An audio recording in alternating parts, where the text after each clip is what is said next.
So we're here with Morgan Lekstrom of Silver HAMR. Morgan, the Coeur Lane district in Idaho has over a century of silver mining, and that's where your most advanced project, Silver Strand, is located. Can you tell us a little bit about what attracted you to that project and the area?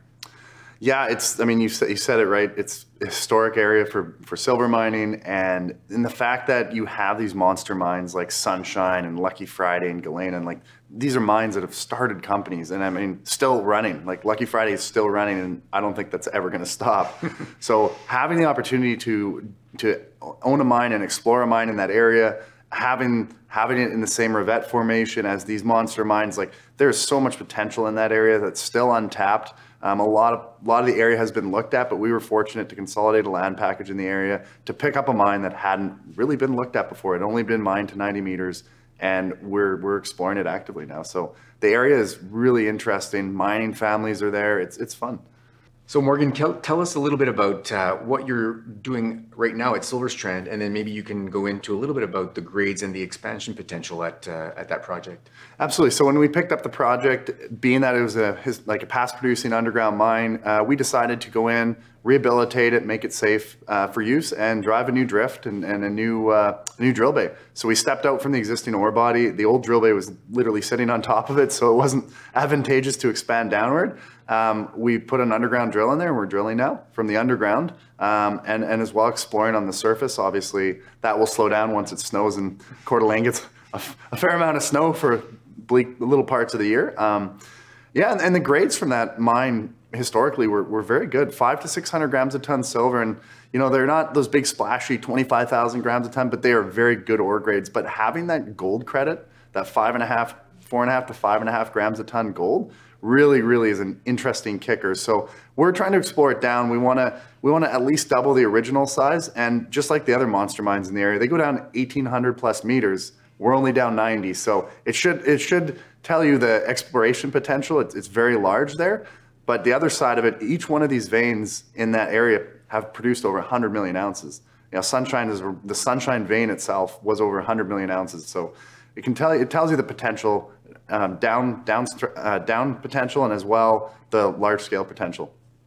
And so in recent months, you've actually acquired two new projects, both in Nevada. Quite exciting, quite impressive actually to see as well, for a company that's relatively young and already has a somewhat advanced project.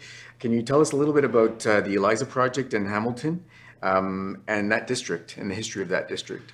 Yeah, so when we picked up these properties from a gentleman named Dave Forrest, he approached us about them, and you know, our team had still never heard of this Hamilton district, so we start listening to him talking about it. So the Hamilton district was the largest silver rush in the United States from 1860s to 1870s. It is the reason that Nevada is the silver state. Like, it produced 40 million ounces between 1868 and 1872, and no one has gone back to this area to look at it. We have past production grades of up to 18,500 grams a ton. Like, these were extremely high grade areas, historic workings all over the place. No one has drilled it. No one has done geochem, geophysics, nothing. The area we have is south side of the Eberhard Fault. North side was that monster Treasure Hill, Mount Hamilton. This is where the rush was. It comes down on the south side and dips under pilot shale cover, and no one chased it.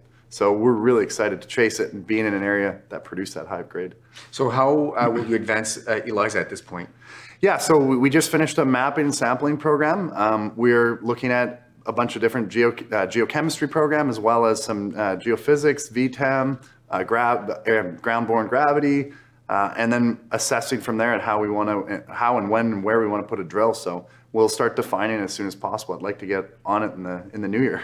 All right. When it's not cold. Exactly. The other project in Nevada is Silverton in East Nevada. Maybe you can tell us a little bit about the history there and some similarities to an established mine called the Round Mountain.